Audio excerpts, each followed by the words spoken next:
All right, well, welcome everyone. Thanks for coming. Um, I'm Ric Weinman. I'm the founder, the present-day founder of Vortex Healing, which is actually out of the Merlin lineage. So it's an old lineage, but the Merlin that you hear about, the King Arthur Merlin, was one of the teachers of lineage, and it was lost and recovered a few times historically, and I recovered it. I wasn't looking for it. But I started to remember some stuff I could do from past life. I used to go to clear a room, and as I would go to clear the room, I would just sort of spread my field out through the room, pushing out, whatever debris, and not very efficient, kind of slow. And one day I remembered that there was this energy I could pull on, just something from a past life. I could pull on it and intend for it to do something like clear the room, and it would just do it really, really nicely. And one day as I went to do this, I was going to sleep in a room in my mother's house. All of a sudden it pulled open this trap door, and my feet were like on the ground, and the rest of me was spun out into this interdimensional vortex, and this voice starts talking to me out of the vortex, telling me that this is something I've done in past lives, and I need to start to work with it again and meditate on it. And I started to do that, and suddenly I was doing healings that I could never have done before. I went to India to see a spiritual master named Papaji, and he would point me to people and say, this person's got this person's got that. And one person, for instance, had acute leukemia, and to my sense, he really had a virus in his bone marrow, and the white blood cells kept trying to get to it and produce more and more of it to try it, but couldn't knock it out. So it would just keep producing more and more. And in a few sessions, all of his blood indicators returned to normal. He was getting blood transfusions and everything. And another woman had gotten two forms of hepatitis on a side trip, one of Papaji's helpers. And I could see these two viral swirls in her liver. It took 4 sessions. She'd been on her back. They told her she would have this for life. And suddenly all of her energy came flooding back in her body, and she was on her feet again. So people were seeing these sort of miraculous healings and wanted to learn it, but I didn't know how I was doing it, right? It was sort of like, imagine that you learn to ride a bike and then you have amnesia. You can still ride a bike, but you don't know how to do it. So I didn't really know that I could teach it. And one day I asked that voice in the vortex, which called itself Merlin, which turns out to be a title. So, for instance, I'm the 13th Merlin of the lineage, and so there's been a series of them, including teachers that never became Merlins. Traditionally, you got to a certain level of oneness with Merlin, and then with that avatar, that divine expression, and then they took on that as a title. So the King Arthur Merlin was actually a title of a person who was a teacher in the lineage. And anyway, so Merlin tells me that I can teach it as a 5-day training. Tested it, tried it, it worked. So and it doesn't work by things I explain. There's a transmission involved. So actually, when I'm teaching a class like that, I'm actually not doing anything. This divine expression, you can think of it as the divine beings, but like those of you who are familiar with Amma, who comes to London, I don't think of her as a being. A being has boundaries, and a divine expression is a unique flavor of the divine that takes the form as if it's a being in order to communicate, but there's no actual boundary there. Just like with Amma, if you look in her eyes, there's no center. So the lineage is powered by a, quote, being like that, a divine expression like that, an avataric expression. And it's, when I'm teaching it, I actually just show up. That expression uses my field as an interface into whoever is there to create the transmissions, and I would have no idea how to do it personally. I used to have a condition called Gilbert syndrome, which is a genetic condition, a genetic kink. It's not too bad, but it makes bilirubin levels and liver go very high. and it shows up in blood tests. And my bilirubin levels were always all over the place. And one day we got the transmission to be able to work at that level. And I used it on myself for the Gilberts. And a couple of months later, I went back, got blood tests. It had dropped to the high level of normal. Okay. Now, if I'm just trying to use my own consciousness to do something like that, it's impossible, because you've got the DNA all in all the cells of the body. I wouldn't have a clue of where to direct my consciousness even. But I'm just sitting there working with this transmission, going, okay, heal the Gilbert syndrome, and the energy and divine consciousness finds it, knows what to do, works with it. Okay, thank you, and somehow changes it, right? So there is this sort of divine omniscience working with it, and so there are different things that make Vortex, that give it the power that it does. Of course, it's powered by this divine power, but someone could be doing healing with Christ, and you could have 5 different people doing healing with Christ, and some of them are effective, some of them aren't. Some of them, they think they're doing healing because they're tuning into Christ, but nothing much is happening, right? So you have to start with something that's powerful, but then it's a question of how do you get that power into the receiver, right? Whoever you're doing healing on. So part of the transmission builds in this hookup. So when you go to channel on someone, there's this automatic hookup that happens that actually bridges that energy in. That bridging is a big part of it, because at every level of class we have, as the system gets more and more evolved and more sort of wired to do that, the bridging goes deeper and deeper. In addition, we're not just channeling energy. There's actually 2 aspects to it. There is divine energy and there's divine consciousness.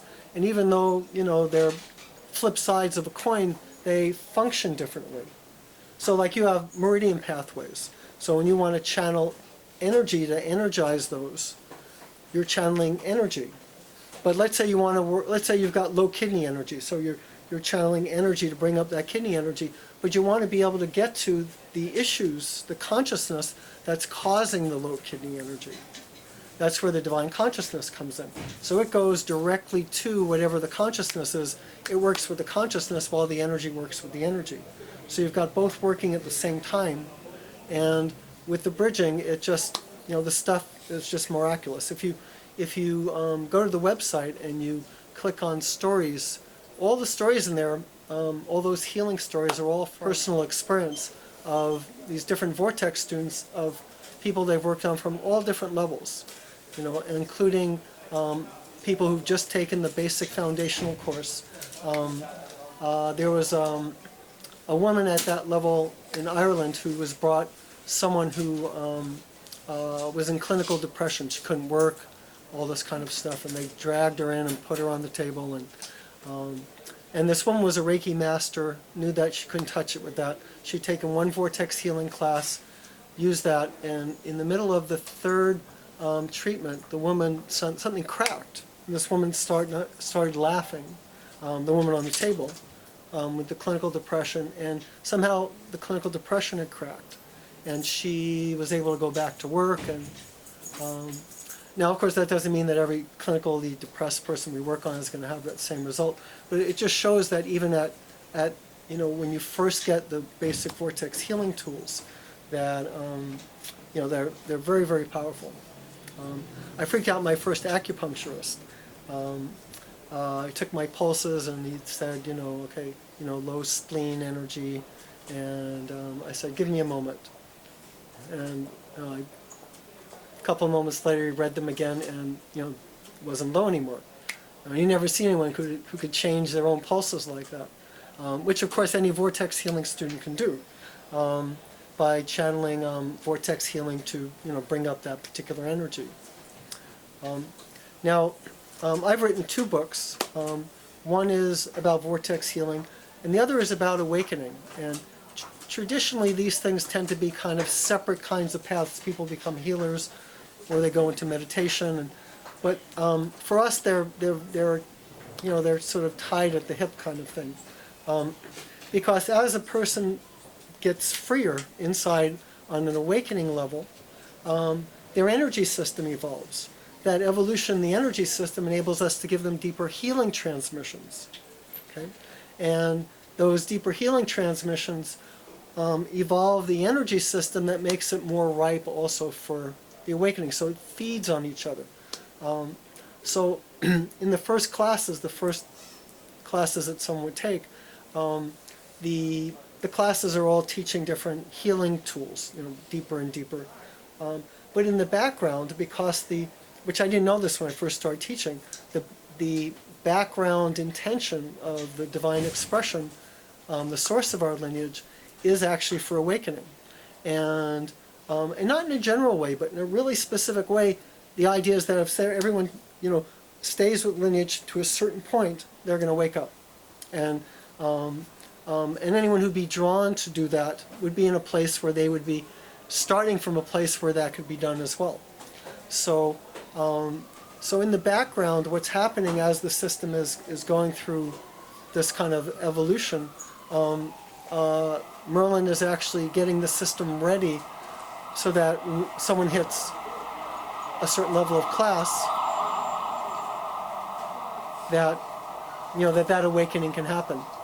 And when my own awakening first started, I started to teach that, we'd have maybe one or two people wake up in the class, which was very interesting in terms of the drama that created.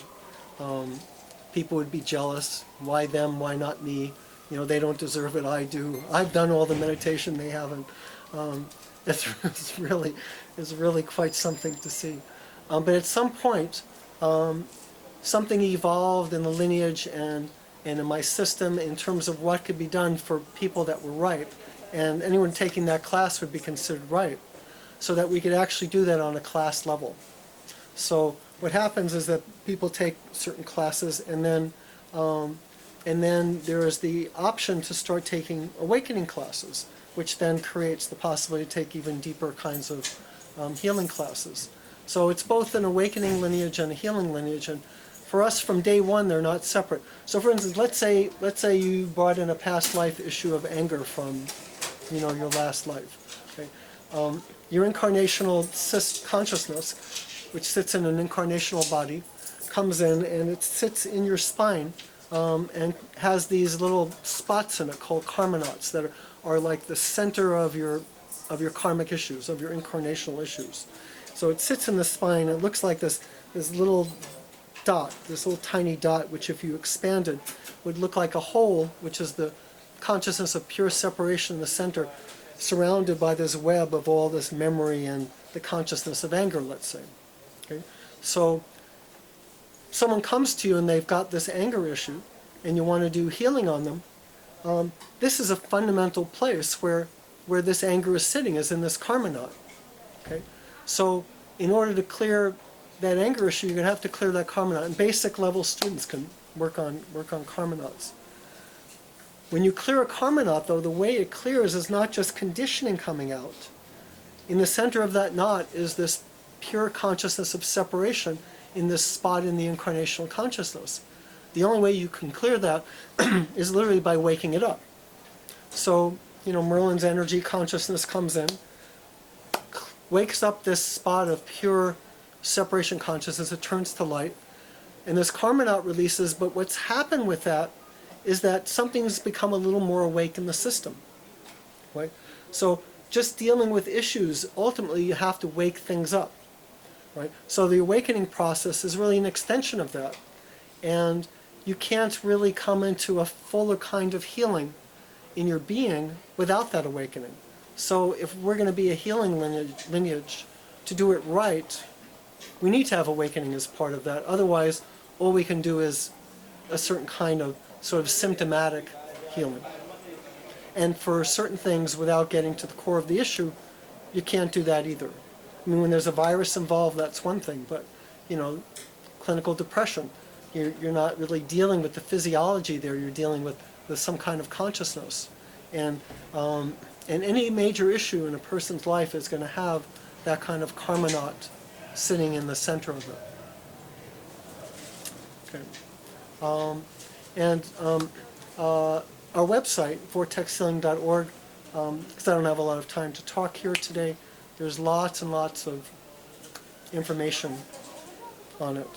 So he's asking about the nature of Merlin, for instance, in relation to other beings like Amma and so on. And so I'll just tell a little story. Neem Karoli Baba, who was an avatar, Ram Dass made famous, and was actually my original connection to the divine in this life. The way he would do darshan is he would like throw fruit at people. Okay? So some Neem Karoli Baba people came to see Amma and had darshan, and they were sitting all the way off to the side out of earshot, and one of them asked the other, how was your darshan? Oh, it was very nice, but it wasn't Baba. In that moment, Amma picked up a banana and threw it at them. And what she's showing them is that at that level, it's really all one. So for instance, Amma used to do, before she did Divine Mother as her expression, she used to do Krishna Baba. She would turn into Krishna. If you look at old videos of her doing Krishna, her whole face changes and she starts looking like a young boy, a Krishna being. And so Merlin, the avatar, is like that.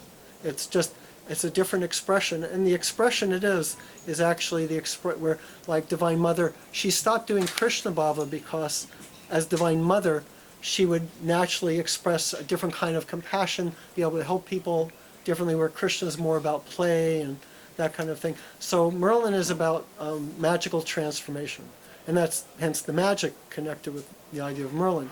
It's this magical transformation.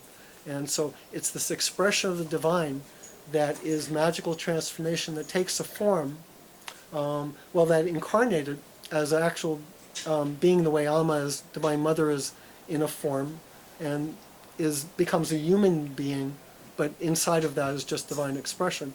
And so there was a being 5,600 years ago named Mahindra that was Merlin incarnated into physical form, and it's the only time he's ever been in a physical body. He's asking, she has her own guru and other practices that she has, and her concern is whether or not learning vortex healing, which brings in a particular energy, whether that creates a conflict. Okay? And so that's a very good question. My own experience is that the divine never creates a conflict with anything. Okay? That it's universal. So if you go to see Amma, for instance, you'll see people of all kinds of different practices, that are there, and Amma just supports it because there's no conflict with the divine. It creates other energies in your system you can work with, but it doesn't interfere with anything else you're working with. So it becomes your choice. You can channel vortex healing, and then do your traditional meditation. When I first started to meditate, I used to sometimes do a thing where I would do one kind of meditation for a few minutes and then do another and then do another. And I would be looking at just how each one did something different to my system. And it would sort of move it around, and I was trying to compare it and understand how the energies and the consciousness were different and how it worked. And when I would do TM, there was like this hook there that would pull on me, wouldn't want me to move. It's like it would, I couldn't just do it for a few minutes and then easily switch to something else because it was like trying to hold me in that place. And TM has hooks in it, but if I was working, let's say with Christ or Amma, going into breath, then, there was no pull, and so in vortex healing, there's no hook like that either. Now any real lineage you're working with, there's a relationship that's there. So for instance, working with your guru doesn't prevent you from having other relationships. So you'll have, in taking the class, you'll have an energetic relationship to the lineage. So whenever you're working with vortex healing, that the energy of the lineage is supporting you in that, right? So you're in a dynamic, you're in a relationship with that. But there's no hook there, right? And myself personally, I wouldn't work with anything that had that. It's just, I'm so against that kind of thing where gurus, create hooks to their followers, and because I saw that kind of thing when early on with a guru out in Tucson where I used to live, and he really hooked people um, um, and hooked them in a way that he could then break up families, sleep with the wives, all this kind of, stuff. Um, but anyway, so we don't create any hooks, and I don't sleep with any Vortex students. So, for instance, let's say, take a simple case. Let's say you go into a cave. Okay? Most caves, most big caves, you'll find cave spirits. They're not really beings, they're expressions of Gaia, but they have a pseudo life form. You could, you have that kind of heaviness you sometimes feel in a cave. That's often a cave spirit. So they get disturbed by human beings being there. And because human beings, anything we do and say, it leaves a vibration in the astral, leaves an imprint, and they can't clear that. It's too dense. So like at basic level, you could clear that leftover stuff out of the cave, and you could feel that spirit kind of become calmer. On a bigger level, in the second level class, we learn to be able to work with something we call Merlin's healing grid, which you can use to actually clear stuff out of towns, out of cities. For instance, when I was looking at moving to Colorado, I visited this one town up in the north, and it felt like there was like a sheet of plastic over nature, and it was all this consciousness of Midwestern people coming to live there and having the consciousness of nothing should change, right? And it created this like rigid film over the earth there. So it felt really weird walking there. It was like I wasn't connected to anything. So I used Merlin's healing grid. Only took a few minutes, and suddenly all of that was gone, and you could feel nature again.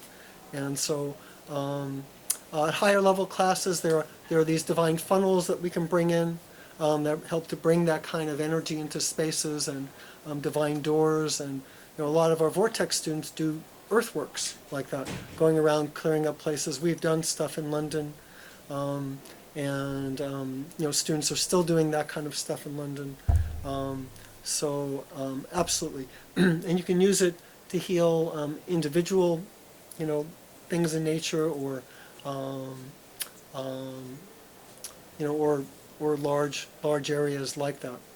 Twice a year we meet to do what I call an earth shift, and where the group is actually focused on doing some kind of healing on a global level, whether that's for some kind of issue, or it can be a whole range of things. And so we intentionally meet as a group to actually do global healings a couple of times a year. But students are doing the other stuff all year round, according to how they get what they get drawn to do. How, for instance, one could use something like Vortex Healing to deal with basically a political issue. In this case of genetic engineering of plants, of foods, and then of course there's the effect of it. So I found with certain kinds of genetically modified foods, for instance, I have to do energetic stuff to it first to be able to digest it properly. And feel the difference. But the other aspect of it is kind of the political issue, which is where the healing grid comes in. So, for instance, if you've taken the second level class, that would be something you could do, is to put that situation in the healing grid, and as you sit with that, it will do what it can to shift whatever the consciousness around it is. No guarantee that it's, but it'll do what it can in terms of trying to harmonize that. He's asking how Kundalini awakening is looked at from our point of view. I think, there's the word Kundalini awakening can itself kind of be confusing, because it can refer to the sudden opening movement of the Kundalini, or it could be associated with spiritual awakening, where people associate the Kundalini with that. to me, the Kundalini movement doesn't actually create awakening. It creates altered states that, from an egoic point of view, can be thought of as awakening. Like the first time I went into full samadhi, I thought, wow, this is it. Got there, and fell out, and it was working with Papaji's books that, had put me into it. I thought, well, I'll just get back in. That wasn't so easy. Finally had another one, fell back out. Then I was depressed because I didn't know how to stay there, and I thought that was it, right? And I actually traveled to India to find Papaji to ask him that. It's like, well, how do I stay there? And he said, well, where do you think you went? I said, I went into perfect freedom. He said, for every going, there's a return. And I didn't get it at the time. But what he was saying is that awakening isn't going somewhere. It's not this big blow up, it's actually the opposite. It's something disappears and it just becomes, space, so to speak. So the Kundalini itself, and those experiences are very good. They facilitate, people wanting more. I wanted more, so it's a nice carrot to pull people down the path, as long as at some point they realize that's not it, right? Because otherwise it just becomes a quest for bigger, better, more, highs out of that. It's a high, the ego goes into an expanded state. But the Kundalini itself is a dense physical energy that comes up the spine and nourishes the whole system, feeds the chakras, feeds the cells, and it gets blocked. We have a class actually for clearing the Kundalini, because having it clear, we don't do this, blow up thing. We actually just clear it, we clean it, so that the energy naturally rises and just feeds everything. It just makes the system stronger. So we're looking at the Kundalini for the sake of having it create a stronger system. We're not using it to create spiritual effects, right? Now, all that said, there's something called the nadi system, which is the subtle nervous system. And the nadi system is everywhere, and there's a lot of, obviously, around your spine, there's going to be a lot of complex nadi stuff there. In the spiritual literature, to me, when people talk about using the Kundalini to awaken, to me what they're actually talking about is when the Kundalini is flowing freely and there's a harmony, it's clear enough, and there's a harmony that arises between the two sides, suddenly there's this nadi activation. So that whole, picture you see, to me that's actually a picture of what's happening in the nadi system in the spine when the Kundalini is at a certain place. And the nadi system could be a bridge for the divine, right? It's the subtle system that the divine can bridge through. So it's more through that nadi system that people are using it to actually do spiritual work, where the Kundalini, the only thing it can do in itself is just to blast people out of their crown chakra, which is again a great high, but usually becomes for yogis in particular, it can become a real addiction and a real distraction. And a lot of yogis get hooked there. They get hooked by their own samadhi, chasing the samadhi dream. Everyone should take Vortex Healing. This is your life to wake up. I don't think you'll find another lineage where that awakening is virtually guaranteed if you stay with it. And it's absolute, and I recognize the absolute absurdity of saying that. And when Merlin first communicated to me that we could do that, I sat with it for a couple of months before I actually communicated it out. Am I just imagining I'm hearing, I'm double checking, triple checking. Every day I would keep just checking that, that we could actually do this. And finally, I put it out there and it works. Because I can see when someone has had, that level of awakening, and it works. So anyway, thank you. Mm-hmm. Mm-hmm. Mm-hmm.